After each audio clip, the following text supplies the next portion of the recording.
এমন দৃশ্য দেখার আগে মরণ ছিল ভালো।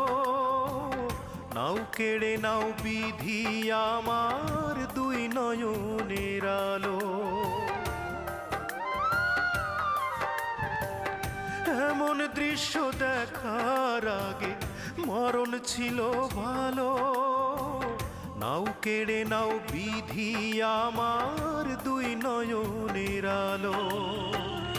আমার সকল সুখের দুয়ার, আমার সকল সুখের দুয়ার হইয়া গেছে বন্ধ।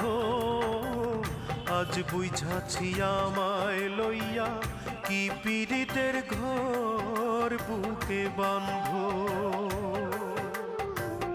আজ বুঝাছি আমায় লইয়া কি পীড়িতের ঘর বুকে